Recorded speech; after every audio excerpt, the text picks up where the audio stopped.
aye nakati ya bato na ye akiti na kambo na ye tosepela ozalaka nzamba biyano zamba yano la famille requête na bino bima awawa exaucé pendant qui est le maître de temps et de circonstances. Lui qui a permis que nous soyons là cet après-midi et parler de la part de notre Dieu. Nous disons merci à notre pasteur pour la marque de confiance à notre égard. Et nous disons aussi merci à tous les hommes de Dieu ici présents. Nous disons aussi merci à toi parce que tu es là. Que l'Éternel te comble de bien. Que l'Éternel te soit favorable. Bien-aimé dans le Seigneur, notre Dieu est merveilleux. Il nous a gardés, nous sommes comptés parmi les vivants ce matin. Que son nom soit réellement glorifié. Laisse-moi te dire que nous voulons parler sur un thème qui est très important. Le pasteur nous avait fait voir des choses sur les 7 avenirs des opérations de domination contre l'Église. Pasteur atalisaki biso babalabala sambo ya makambo ezali ko salama na ba matela likolo na ecclesia. Et le sous-thème que nous voulons exploiter, nous l'intitulons comme suit. Médo-Perse, 2 points. Médo-Perse, matono mibale. La frustration. Donc ko bangi sato ko sala likambo libote bana ko zelo ko. La frustration bien-aimé. Laisse-moi te dire, bien-aimé, quand on parle de la frustration, c'est priver quelqu'un de bien qu'il croyait recevoir. Priver quelqu'un de l'avantage sur lequel il croyait pouvoir compter. Laisse-moi te dire, bien-aimé, tout en étant dans le Seigneur, le Seigneur nous promet beaucoup de choses. Parce que étant enfant de Dieu, nous avons des droits et nous avons aussi des devoirs. Et quand nous parlons des droits, bien-aimés, ce sont des choses qui nous sont dues. Ce sont des choses qui nous appartiennent, bien-aimés. Et nous allons voir, bien-aimés, comment le diable vient frustré, veut faire ce que les enfants de Dieu ne puissent pas posséder ce que l'Éternel. Bien-aimé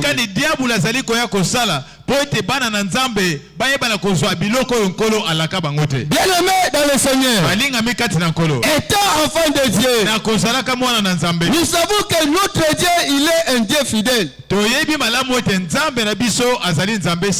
dit de lui qu'il est un Dieu fidèle. Cela veut dire que quand il promet, il réalise certainement. Nous allons lire dans la Bible. Nous sommes dans Néhémie. Nous sommes dans le livre de Néhémie. Nous allons commencer par le chapitre 2. Néhémie chapitre 2. Nous allons commencer par le premier verset. Nous allons lire le premier verset jusqu'au 4e verset. Nous lisons au nom de Jésus. Mettons-nous debout pour honorer la parole de Dieu. Au mois de Nissan, la 20e année du roi Artaxerxès, comme le vin était devant lui, j'ai pris le vin et je l'offris au roi. Jamais je n'avais paru triste en sa présence. Le roi me dit, pourquoi tu as mauvais visage? Tu n'es pourtant pas malade. Ce n'est peut-être que chagrin de cœur. ekoki kozala kaka pasi na motema. Je fus saisi d'une grande crainte. Bongo na simba maki na kobanga makasi. Et j'ai répondu au roi Mpe na yanula ki na nkumu. que le roi vive éternellement. Tika nkumu abika seko na seko. Comment n'aurais-je pas mauvais visage lorsque la ville où sont les sépulcres de mes pères est détruite et que ses portes sont consumées par le feu? Lolenge kani na kozala na elongi ya malamu te na tango engumba oyo bankunda tata na ngai ebebisame pe bikuke nango etumbami na nzela na moto. Verset 4. Et le roi me dit, Mpe nkumu alobi na ngai, que demandes-tu? osengi nini? J'ai prié le Dieu des cieux. Nazalaki kosambela na nzambe wa likolo. Ça ne dérange pas, continuons, descendons. Tukite J'ai répondu au roi, mpe na yanuli na nkumu. si le roi tout bon, si le roi le tout bon, Soki nkumu amoni yango malamu. et si ton serviteur lui est agréable, Pe soki mosali na ye azali malamu liboso. envoie-moi en Juda vers la ville de sépulcre de mes pères pour que je la rebâtisse. Tinda ngai na Yude na engumba ekino na ba nkunda ya batata na ngai. Sortons le verset 8. Le verset 8. Nzela ya bombe. Et il était pour Azaph, garde forestier du roi, afin qu'il me fournisse des bois de charpente pour les portes de la citadelle, près de la maison. Pe mokanda moko pona Azaf o azalaki kobatela zamba ya nkumu na tinete ayeba na kopesa ngai banzete babaya pona bikuke ya engumba. Pour la muraille de la ville et pour la maison que j'occuperai. Pona etutu ya engumba mpe pona ndako oyo nga na kofanda. Le roi me donna ces lettres car la bonne main de mon Dieu était sur moi. Bongo nkumu apesa ngai mikanda pamba te loboko malamu ya nzambe ezalaki likolo na ngai. Lisons le verset 16 à 18. Totangi nzela zomi na motoba kino ya zomi na mwambe.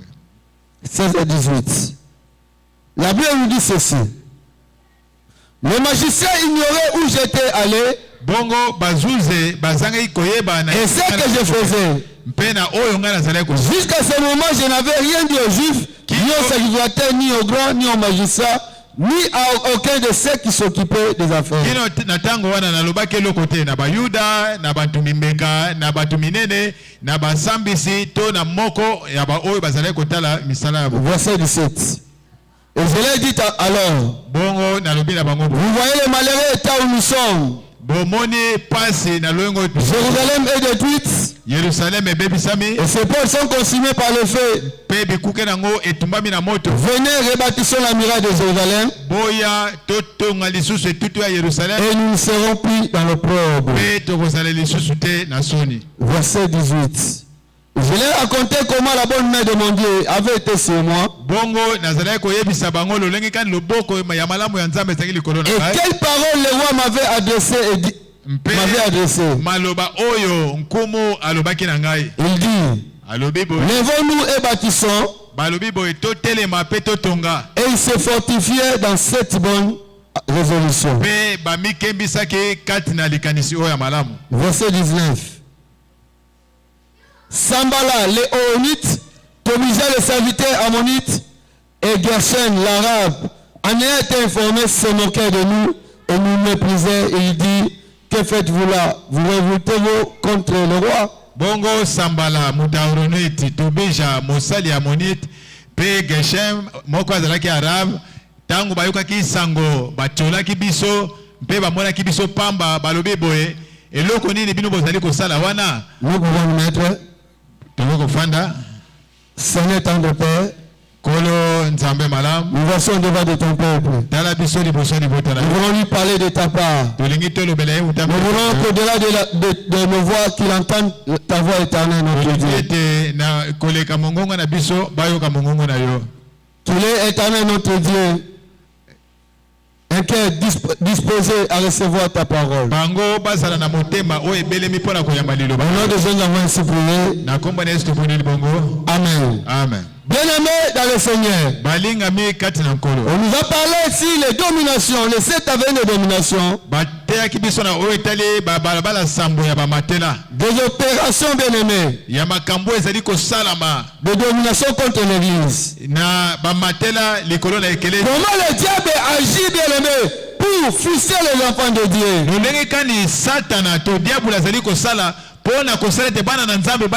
Le diable veut créer la frustration au sein des enfants de Dieu.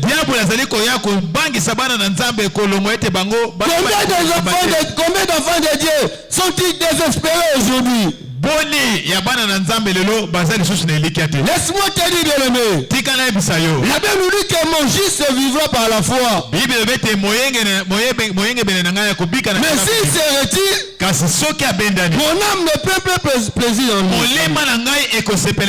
Cela veut dire, bien-aimé, étant enfant de Dieu, nous devons savoir que nous sommes comment je peux dire, nous sommes, je peux dire, dépendants de Dieu d'une manière éternelle. Ta vie dépend de Dieu, bien-aimé. Tu dois toujours avoir la confiance en ton Dieu. Tu dois toujours avoir de l'espérance. Bien-aimé dans le Seigneur. Mais le diable vient nous donner de la frustration. Il vient nous donner de la frustration, bien-aimé. Il fait à ce que les enfants de Dieu aient de l'incrédulité et qu'ils puissent douter de leur Dieu. Ici, on nous parle de l'ennemi, bien-aimé. L'ennemi travaillait à côté du roi. La Bible nous dit, bien-aimé, quand il a appris que la muraille de la ville de Jérusalem était en ruine, il était dans la désolation. Il était dans la tristesse. Oh, c'est lui qui devait servir aussi le roi. Il était à côté du roi. Le roi a remarqué qu'il avait un visage triste. Il va lui poser la question. D'habitude, tu n'es pas comme ça. Mais pourquoi es-tu triste? Il a parlé au roi bien-aimé de ce qu'il avait appris. Lui, il était en déportation. Mais il a appris, bien-aimé, que la muraille était en ruine. Il avait dit qu'il était dans la désolation. Comme il avait trouvé faveur auprès du roi, le roi va lui dire maintenant par rapport à ça, qu'est-ce que tu veux? Il dit que si le roi le trouve bon, que je rentre à Judée pour rebâtir la muraille. Bien aimé dans le Seigneur, le roi va prendre, il va écrire une lettre. Cette lettre-là était comme un laissez-passer. Et le roi bien-aimé va chercher par sa lettre à pouvoir à tous les besoins nécessaires pour la reconstruction de la muraille.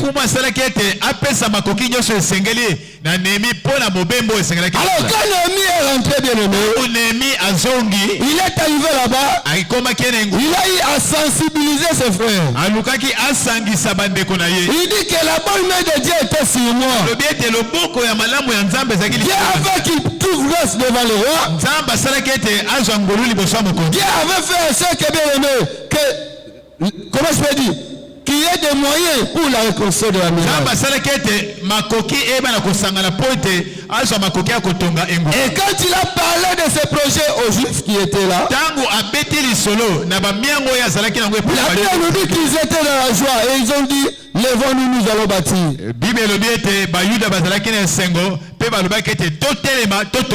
Mais la Bible nous dit, bien-aimé, il y avait Sambala, Tobija, et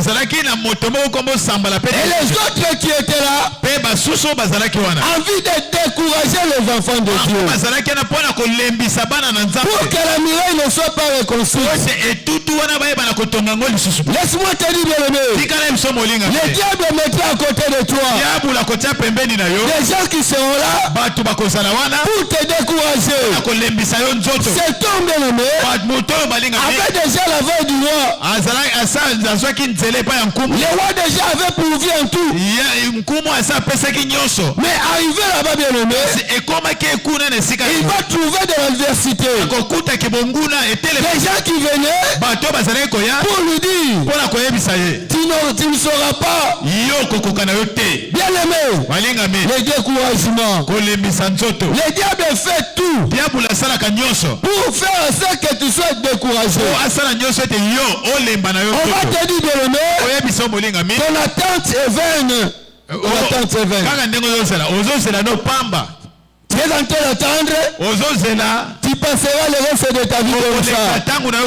Bien aimé dans le Seigneur, laisse-moi te dire, nous avons un Dieu de toute possibilité, un Dieu capable de tout. Ce qu'il dit, il accomplit certainement. L'église est remplie de gens qui sont déjà frustrés. Ils viennent à l'église, mais ne comptent plus sur Dieu. Parce que le mariage a traîné. Tu t'es débrouillé toi-même, je ne sais pas. Et là, bon, ils ont un combo. Ils ont mariage, ils ont libala, ils ont fiançailles, ils ont nini. Même ils ont expliqué à côté. Et quand Dieu vient pour te bénir, il te trouve déjà, tu t'es débrouillé quelque chose. Déjà de mariage. Combien d'enfants de Dieu bien aimés? Compte sur Dieu. Bien aimé. La Bible nous dit ceci. L'Éternel étend ses regards sur la terre pour soutenir tous ceux dont leur cœur est entièrement à l'Éternel. Bien aimé, si nous lisons dans Néhémie chapitre 4, verset 1 à 4, lorsque Sambala a appris que nous rebâtissions la muraille, il fut en colère et très irrité.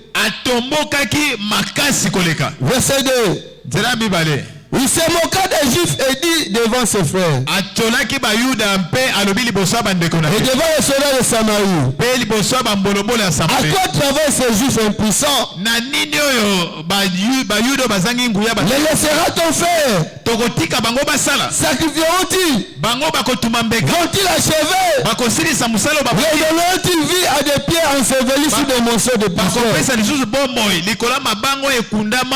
et consumé par le feu? Verset 3. Tobija l'ammonite était à côté de lui. Et il dit qu'il bâtisse seulement. Si un renard se lance, il renversera les murailles de pierre. Il renversera les murailles de pierre. Bien aimé, verset 4.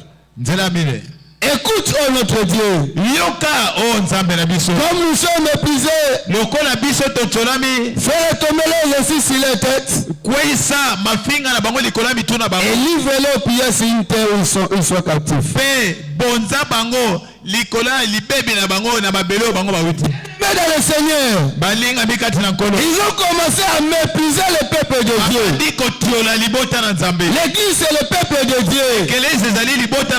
Quand tu regardes comment tu es méprisé,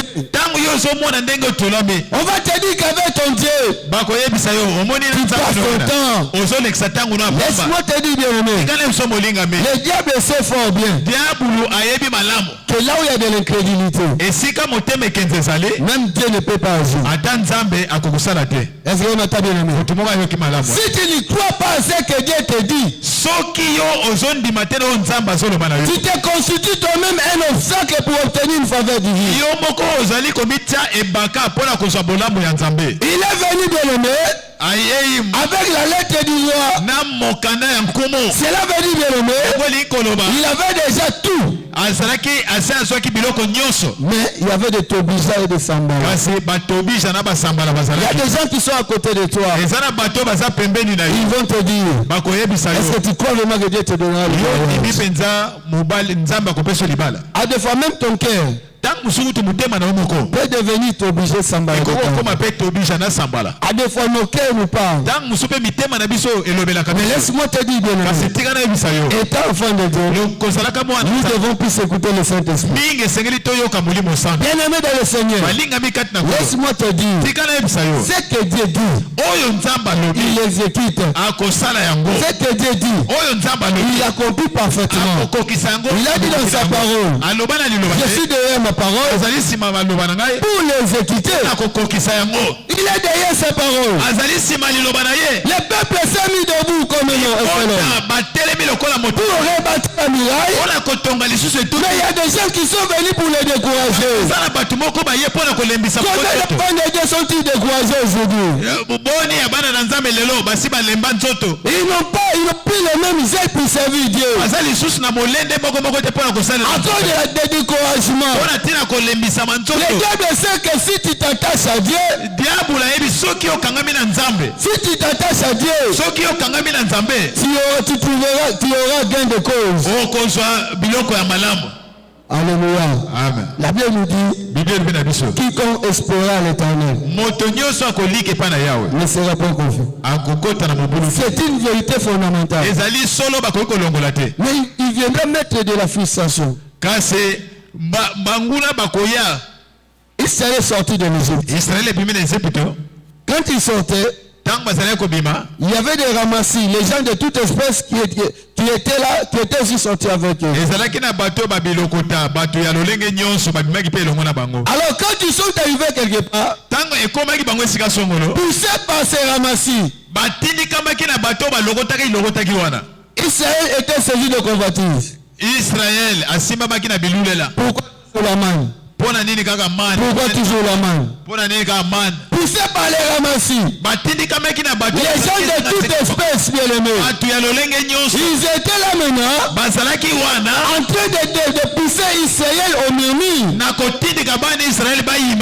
Bien aimé dans le Seigneur, les diables viennent semer de la frustration aux enfants de Dieu. Il fait tout pour te priver de ton avantage. Il sait que celui qui a des doutes en lui ne peut rien recevoir de la part de Dieu. Romains chapitre 14, verset 23.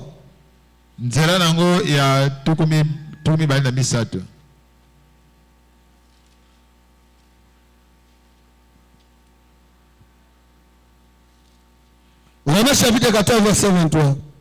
Mais celui qui a des doutes au sujet de ce qu'il mange et condamne, parce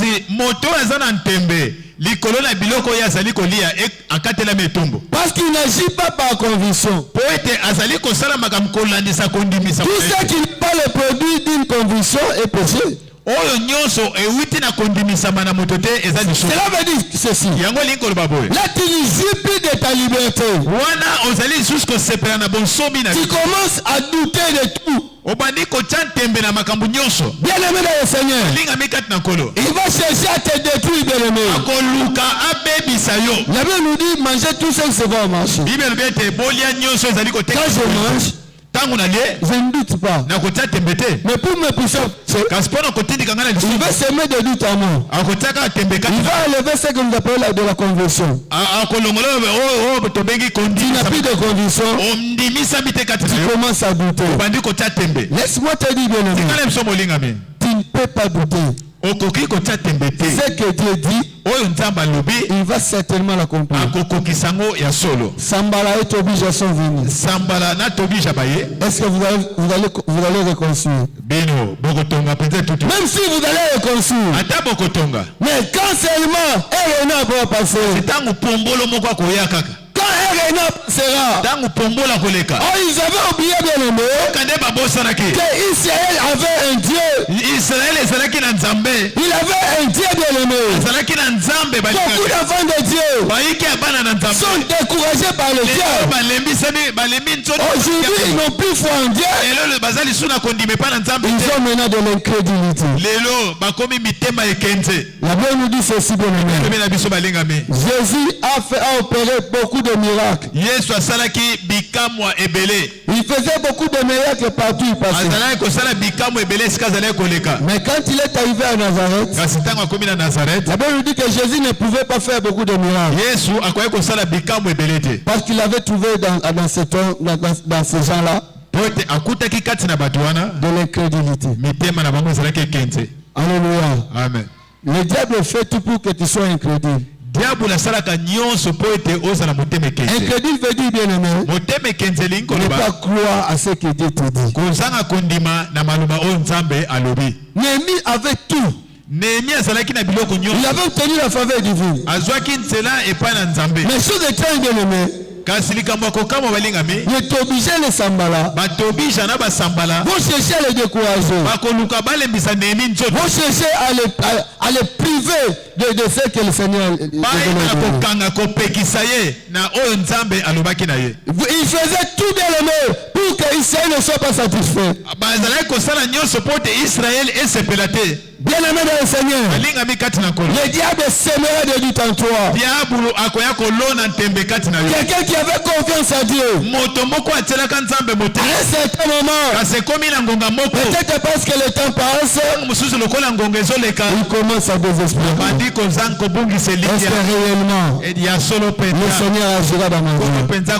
Est-ce que réellement je crois en Dieu, moi qui crois au Seigneur? Est-ce que réellement le Seigneur agira? Bien aimé dans le Seigneur, l'homme va commencer à chercher des solutions par ses propres moyens.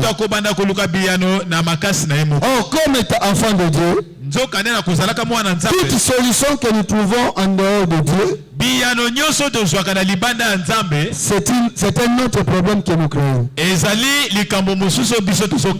Est-ce que vous m'entendez, bien aimé? Toute solution que tu trouves en dehors de Dieu, c'est un autre problème que tu es en train de créer. Il faut toujours compter sur Dieu. Il est ton Dieu, bien aimé. Laisse-moi te dire, bien aimé, avant que tu sois mis dans le ventre de ta mère, l'Éternel avait déjà conçu un dessein bienveillant pour toi. Laisse-moi te dire, bien aimé, nous l'avons dit le vendredi, avant que les sorciers viennent, Dieu avait déjà conçu un projet bienveillant pour toi. Bon, sont venus en retard. Les réalités de ces pays sont venues en retard. Les réalités que nous vivons sont venues. Cela veut dire, bien aimé, c'est que Dieu t'a promis, il va certainement le réaliser. Le diable vient semer de doutes. Le ramassis était là. Est-ce que tu crois vraiment que le Seigneur agira? De t'obliger le sambala.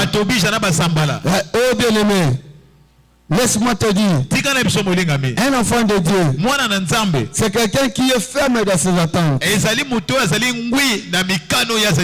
importe le vent et la tempête, il sait une chose, que son Dieu est un Dieu de toute possibilité.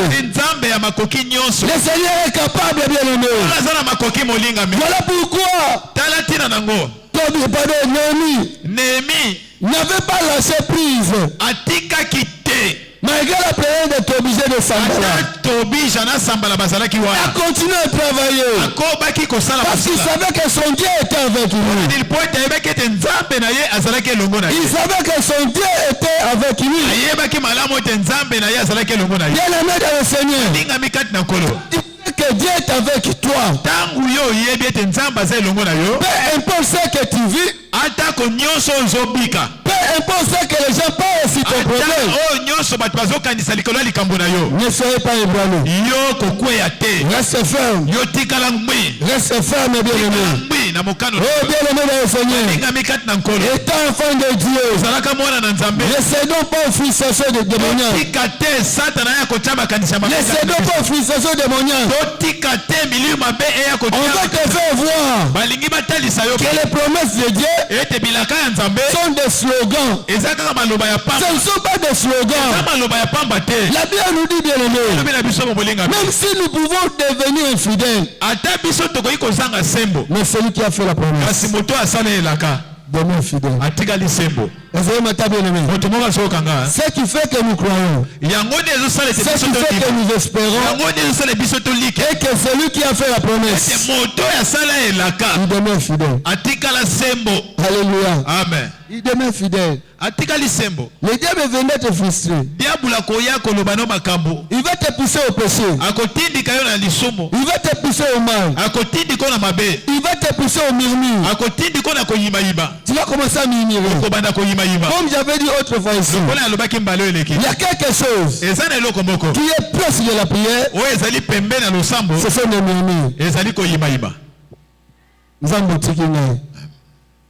L'éternel, tu ne me vois pas. Oh, Nzambo zomonangate. Tu m'as abandonné. Nzambo sundolinga bien-aimé dans le Seigneur. Balinga mikati na kolo. La Bible nous dit que quand quelqu'un est dans les problèmes, quand quelqu'un est dans la tristesse, il est dans la détresse, qu'il prie. Azana mawa. Assemblée. La Bible ne dit pas de murmurer. Nzambo za wapi? Wapi yo, wapi yo. Non, Nzambo na bo. Wapi yo. Dieu t'a déjà dit. Nzamba sa loba na yo. Je ne t'abandonnerai point. Ngai na kosundula yo te. Je ne te délaisserai point. Kotika yo soki mokete. Peu importe. Atali kambo la durée de mes problèmes. Atali kambo umele. Peu importe. Atali kambo la grandeur de mon problème. Ene ya makambo na biso. Mais celui qui a fait la promesse. Celui qui a fait la promesse. Il demeure fidèle. Il est fidèle. Il est un Dieu fidèle, bien-aimé. Ils ont dit. Ils sont tentés de reconstruire. Ils sont tentés de reconstruire. Il dit ceci. On a bien dit, ils se moquaient des Juifs. Ils ont dit. À quoi travaillent-ils ces Juifs impuissants? Ils les voyaient impuissants. Mais ils oubliaient que Dieu était avec eux. Dieu était avec eux. Ce qui fait notre force, c'est la présence de Dieu en nous. Pourquoi la Bible nous dit celui qui est en nous? 1 Jean chapitre 4 verset 4. Celui qui est en nous est plus grand que celui qui est dans le monde. Les Tobijas seront là. Est-ce que tu crois vraiment que Dieu donnera solution à ce problème? Est-ce que tu crois vraiment que tu seras arrivé là où tu veux aller? Il viendra mettre semé de la frustration. Bien aimé, beaucoup d'enfants de Dieu ne croient plus en Dieu aujourd'hui. Beaucoup d'enfants de Dieu ne croient plus en Dieu. Il peut te dire que j'ai la foi. Mais c'est pas le problème. Il s'agite. Devant le problème. Il commence à avoir peur. La peur de l'avenir. Mais laisse-moi te dire, bien aimé, nous enfants de Dieu, nous sommes les bien-heureux. Nous sommes le seul peuple qui connaissons notre avenir. Dieu a dit, bien aimé, je connais les projets que j'ai formés sur toi. Projet de paix et non de malheur. Alors le diable vient, bien aimé, pour nous décourager. Bien aimé dans le Seigneur, il va mettre quelqu'un à côté de toi pour commencer à te dire, est-ce que toi vraiment à ton âge là tu peux te marier? Est-ce que tu crois vraiment que le Seigneur finira par agir dans ta vie? En ce moment-là, tu commences à avoir des doutes. Et bien, on dit que celui qui doute en ce qu'il demande, qui ne croit même pas qu'il aura la chose voulue, il va semer des doutes en toi. Et ces doutes-là, bien aimés, vont influencer tes actes. Bien aimé dans le Seigneur, tu vas commencer à te chercher des solutions. Laisse-moi te dire, nous avons un Dieu. Beaucoup d'enfants de Dieu, beaucoup d'enfants de Dieu sont déjà frustrés. Bien aimé dans le Seigneur, ils sont dans les murmures, ils sont dans les doutes. Le diable utilise les murmures et les doutes en vue de frustrer les enfants de Dieu. Les gens commencent à douter. Voilà pourquoi Job dira, notre Dieu est grand, mais sa grandeur nous échappe. Devant les problèmes, devant les difficultés, la grandeur de Dieu nous échappe. Vous allez voir quelqu'un bien aimé, croyez vraiment en Dieu. Laisse-moi te dire bien aimé, déjà ce que Dieu a déjà fait dans ta vie doit te pousser à croire en ce Dieu-là. Si autrefois il avait agi dans... Aujourd'hui, bien aimé, il le fera certainement. Il est le même hier aujourd'hui, éternellement. C'est un Dieu qui n'a pas changé. Mais beaucoup d'enfants de Dieu ont des doutes maintenant. Ils vont semer des doutes.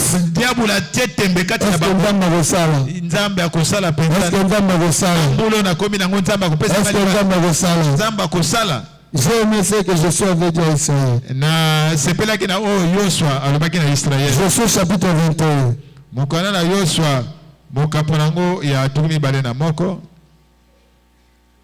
Josué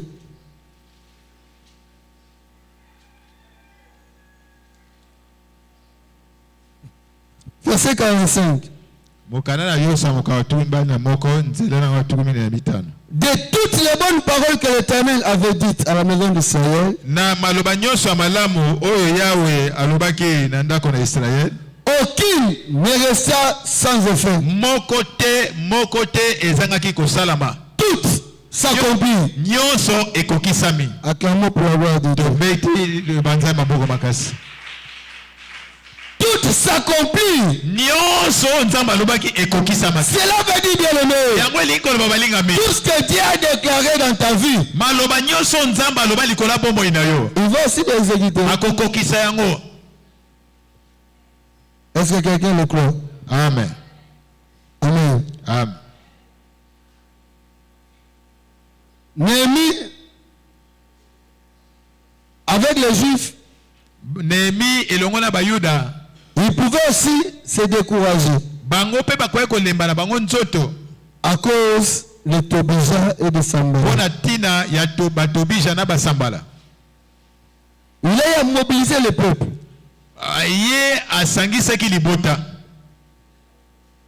Le peuple a pris la décision de s'allier à lui. Mais le Tobija bien aimé, les Sambala étaient là en vue de décourager les enfants. Le comportement de quelqu'un dans l'église peut te décourager aussi. Une mauvaise parole prononcée contre toi peut te décourager. Et vous ne pouvez pas comprendre que derrière cette parole, c'est le diable qui est en train de dire. Combien de personnes qui ont fui l'église à cause du comportement de quelqu'un dans l'église?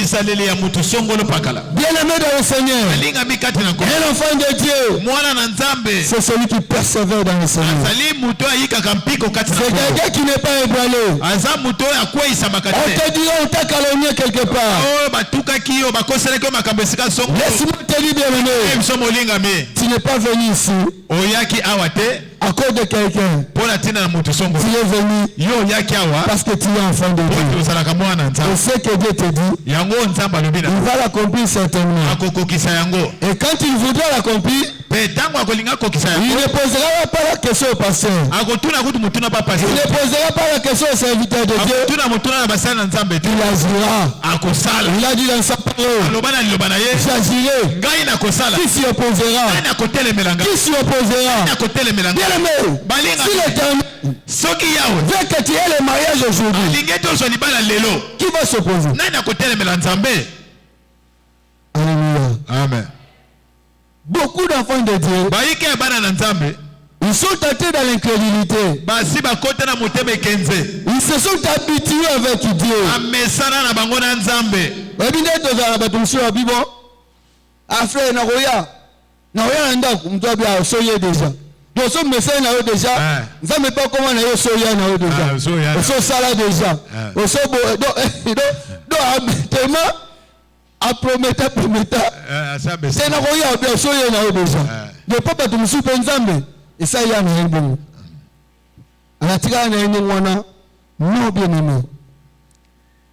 Celui qui ne croit pas en Dieu, Motoyo andemelaka Nzambe te. il fait de Dieu un menteur. Akomisaka Nzambe mobuki lokuta. Et Dieu ne peut pas être d'accord avec lui. Pe Nzambe akoki kosepela na moto alolenga ndengwana. Il faut croire. Esengeli na yo ondima. Il faut croire, bien-aimé. Ondima balingami. Bien-aimé dans le Seigneur. Balingami kati na kolo. Si nous lisons dans Matthieu chapitre 13, je viens de le dire, Na soki to lobi na mukana na Matayo mokapana ngo zomi na misato. il faut qu'on le lise, verset 58. Nzela nango ya Matthieu 13, 58. mukana na Matayo mokapa zomi na misato. Nzela nango atuko mitano na. La Bible nous dit que Jésus ne fait pas beaucoup de miracles dans Nazareth. Bible bete Yesu asalaki bikamu ebelete na à cause de l'incrédulité. bona tina ya moteme. Le diable viendra semer de l'incrédulité en toi. Diabula koya kolona moteme kenze kati na yo. Que tu n'y crois plus Ete yo ndima lisusu te à ce que Dieu te dit. na oyo Nzambe alobi na yo. Beaucoup d'enfants de Dieu Bayike bana na Nzambe sont dans les murmures. lelo bakutami kati na koyima yima. Beaucoup d'enfants de Dieu ont de doutes dans leur cœur. Bayike bana na Nzambe bazana bantembe kati na mitema na bango. Peut-être comme tu as là, tu as déjà des solutions que tu es en train de chercher toi-même. Dans musu ndengo ozana babiyano oyo yo moko zuluka na ndenge na yo. Tobija était là, bien-aimé, Sambala était là. Tobija na Sambala bazalaki wana. Envie de décourager les enfants de Dieu. Te balembisa nzoto bana na Israël. Bien-aimé dans le Seigneur. Balingami kati na nkolo. Mais ce qui est important, Kasi o eza ya moto. est que malgré l'opposition, Atako etelemelo ezalaki. malgré l'opposition, Atako kibonguna to etelemelo ezalaki. Néhémie avait continué le travail. Emi akobaki mosala. Ayez foi en Dieu. Yo tela zala na kondime. Ayez foi en Dieu, Na bien-aimé. kondime pa na Nzambe. Ne désespère pas. Kobungisa elikia na yo Ne te. désespère pas. Bungisa elikia te. Le diable cherchera à te frustrer. Diabula koluka asala ete yo ozanga kondima. Tu vas voir la grandeur de ton problème. Akoluka atalisa yo monene na likambo na yo. Si David avait vu la taille de Goliath, Soki David amonaki molai ya Goliath. il ne pouvait pas combattre avec cet homme-là. Eko bunda na moto wana te. Il allait fuir. Alingaka kima. Si David avait vu les armes que possédait Goliath, Soki David amonaki bibundeli mandoki. il ne pouvait même pas s'avancer au-devant de lui. Ekutu kopusa na tali bosa. David n'avait pas vu la taille de Goliath. David atalaki molai ya Goliath te. Mais David avait regardé la taille de son Dieu. Si David atalaki molai ya Nzambe. La Bible dit que notre Dieu est tellement grand, Bible bete Nzambe na biso aza penza à monene. tel point que le ciel et la terre ne peuvent pas le contenir. Lenge te ata kolola pe mabele ko komema ye te. Il n'avait pas la taille de Goliath, Azalaki na molai ya Goliath te. mais il avait un Dieu de taille. Kasi azalaki na Nzambe azalaki Au fin de molai ya fin, Goliath. Suka Il était victorieux. azalaki molongi. Bien aimé, Molingami. même le frère de David, atako bandeko ya David pouvait lui dire, bakoye koyebisa ye toi tu n'es pas un homme de guerre, yo oza mutu etumba te, toi tu es un berger, yo oza mobateli ta bampate, place est dans la brousse, esika na eza na zamba tu ne peux pas être ici au champ de bataille. okoki kozala awa na molako etumba te. Mais laisse-moi te dire, Kasi bien-aimé, tika na biso molingami David avait foncé, apusanaki akendeki il a vu son Dieu, amonaki akutana il avait vu la taille de son Dieu, amonaki monene na nzambe na il ye avait fui à ce que disaient les gens, mpe abwakaki oyo bato bazalaki koyebisa ye et il était victorieux. mpe azalaki molongi. Bien-aimé dans le Seigneur, balingami kati na nkolo la Bible nous dit que celui qui est debout, bible elobi ete moto aza kotelema prenne garde asala keba de ne pas tomber. ete akweya te. Le diable fera tout diabolo akosala nyonso pour te priver po ete azwa yo de ce que Dieu te promet. koti otembe na oyo nzambe alaki yo. Comme il connaît le principe de Dieu, lokola ayebi lolenge ya kosalela nzambe il va te pousser peut-être au péché. akotindika yo na masumu. Il sait que le péché met une séparation entre nous et notre Dieu. ayebi malamu ete lisumu to masumu etiaka bokabwani kati na biso. Il va te pousser au murmure. akotindika yo kati na koyimayima. Seigneur, tu m'as abandonné. nkolo osundolinga. Vous savez, aujourd'hui même nos cantiques que nous écoutons dans nos églises, oyebi lelo balingami ata banzembo toyembaka na eglize. beaucoup de chansons ont des murmures. mingi ya banzembo oyo toyembaka awa na kati nango koyimayima ezali. Nzambo za wapi? Nzambo za wapi? oza wapi? Nzambo otiki ngai? Nzambo za wapi? Bien-aimé, laisse-moi te dire, tika na biso molingami. un enfant de Dieu mwana na nzambe sait que son Dieu ne peut jamais l'abandonner. ayebi malamu ete nzambe na ye akoki soki mokete Il kosungola ye. s'appelle Éternel. kombo na ye ya libela. C'est un Éternel présent. azali nzambo ya seko oyo azali. Aucun jour il sera absent. ata mokolo moko te akozanga. Aucun jour il sera en voyage. ata mokolo moko te akozala na mobembo. Il est là. azali wana. Croyez qu'il est là. ndima ete azali wana. Même si tu te sens esselé, ata ozomimona ete oza kaka yo moko. il est là. azali wana. Il a dit dans sa parole, aloba na liloba na ye. je ne t'abandonnerai point, nakosundola yo te. je ne te délaisserai mpe point. nakotika yo soki moko. Les gens peuvent t'abandonner, bato bakoki kosundola yo. mais le Seigneur kasi nkolo va te recueillir. akoyamba yo. Il va t'accueillir, bien-aimé. akoyamba yo molingami. Laisse-moi te dire, bien-aimé, na biso molingami. que le diable ne puisse pas te priver de tes droits. ete diabolo apekisa yo te makambo esengeli mpo na yo. Beaucoup d'enfants de Dieu sont dans l'église, lelo bayika bana nzambe akutami kati na eglise mais kasi ils ne croient plus en Dieu. bandimelaka lisusu nzambe te. Or, la Bible nous dit, nzoka nde biblia elobi na biso sans la foi, na kozanga kondima il est impossible de lui être agréable. okoki kosepelisa ye soki moke te. Ils sont à l'église, mais ils ne sont plus agréables au Seigneur. bazala na kati na eglise kasi basepelisaka susu Devant n'importe quel problème, liboso ya likambo nyonso ils s'agitent. azomitungisa. Ils commencent à chercher des solutions auprès des hommes. abandi komiluka biyano epai ya bato. Abondeli nzambe, nzambe, nzambe, nzambe. Amen. Tango abi amen. amen. Anotala nakodefa pa nani? Nakosenga pa nani? Nakobeta matole pa nani? Non. Il faut croire. esengeli kondima. Bien-aimé, il faut croire. olingami esengeli kondima. Bien-aimé, olingami. notre Dieu agit certainement. nzambe na biso asalaka ya solo. Le Dieu là qui t'a donné les enfants, nzambe oyo apesa yo bana est-ce wana. qu'il peut manquer de l'argent pour les minervales de ses enfants? akoki kozanga misolo mpo na minerval ya Non, bien-aimé. te balinga. Là, il n'est pas Dieu. wana aza lisusu nzambe te. Alléluia. amen. Est-ce que nzambe akopesa mwana azanga ozanga opesa mbongo mpona minerval ya mwana wana waza nzambe te? Il est Dieu, bien-aimé. azali nzambe balingami. Le diable venait te dire diabolo akoya koyebisa yo. kaka na nzambe no okosambwa, yo kaka na nzambe no oyo bakoseka yo, kaka na nzambe no oyo okonuna. kontine kaka na nzambe no. Nzambe alobi, nzambe aloba yango mutu nyonso atielaka motema ayokisamaka soni te. Bien-aimé, ate umeli ate ngo bandopola tika nayebisa yo mokolo moko bato bakoloba so okangami kaka na nzambe bato bakoloba ya solo ndeko oyo akangamai na nzambe, nzambe afuti ye. Ndeko oyo akangamai na nzambe, nzambe apamboli ye. Bien-aimé, voilà pourquoi, bien-aimé, ndetina yango balingami. à deux fois tango mususu il faut faire fi à ce que disent les gens. esengeli na yo kokanga matoi boya koyoko batu bazo. Les gens peuvent te critiquer. Batu bakoyi kotona yo. Ils ne savent pas que ta vie est un chantier de Dieu. Bayeba kateke bomo ileza na ka chantier ya Nzambe. Vous savez quand nous voyons un chantier, Boyebi tango tomona ka chantier. on voit des tôles parties par là. Manzanza bazingi yango. Nous ne voyons pas ce qui se fait à l'intérieur. Eloko esala makana kati. Mais les jours vont enlever les tôles. Kolo bakolongola kaka manzanza. Au moins, bijou. Ah, ndako. Batu baomona ndo zawana bayeba te na kati mu nzamba osala. Nzamba obemisa. Nzamba obemisa mukoba olongola batol. Batol be babi Ouais. Amen. Bijou ezala jao. Alléluia. Amen. Na afa na kate set. Tant bazo sala optera bashinonga registre en simon. Tumula ga batol bakanga. Boleka aga. Baso optera bashinonga.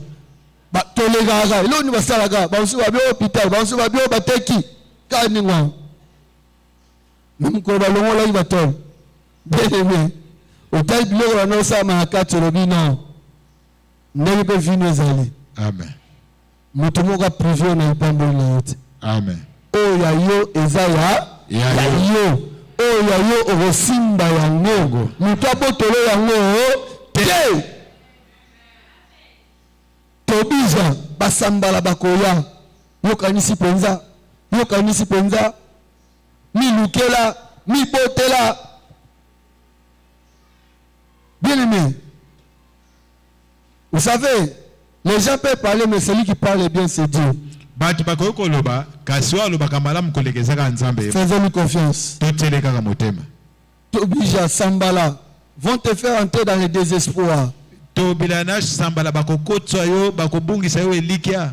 Le désespoir. Bakobungisa yo elikia. Tu n'as plus de l'espérance. Ozali susu na elikia te. Tu ne fais pas confiance au Seigneur. Ozotela susu Nzambe motema te. Bien aimé, il faut faire confiance à Dieu. Molinga me tela Nzambe motema. Même quand ça traîne. Ata ezo umela. Même quand tu ne comprends rien. Ata ezo sosolelo kote. Même quand ça te dépasse. Ata makambo elekeli yo. Confie-toi à l'Éternel. Yo tela Nzambe motema. Confie-toi à l'Éternel. Ye kamela Nzambe wa. Il finira, bien aimé, Suka de se glorifier dans ta vie. akomikumbisa na bomo ina yo. Il finira. Suka omikumbisa. Confie-toi à l'Éternel, bien aimé. Yo ye kamela Nzambe. Que les gens parlent ou pas. Batu baloba to baloba te. Celui qui parle est mieux. Oya alobaka malamu koleka. C'est Dieu. Ezali Nzambe. C'est Dieu. Eza kaka Nzambe. Alléluia. Amen. N'entre pas dans le désespoir. Yo kobungisa kokota kati na kobungisa elikia te. Le souci de cet homme Toposa ya moto yo était que Israël entre dans le désespoir. ezalaki ete Israel ebungisa eliki oyo bazalaki nango Qu'il ne puisse plus continuer l'œuvre. bakoba lisusu mosala oyo bazalaki kosala te.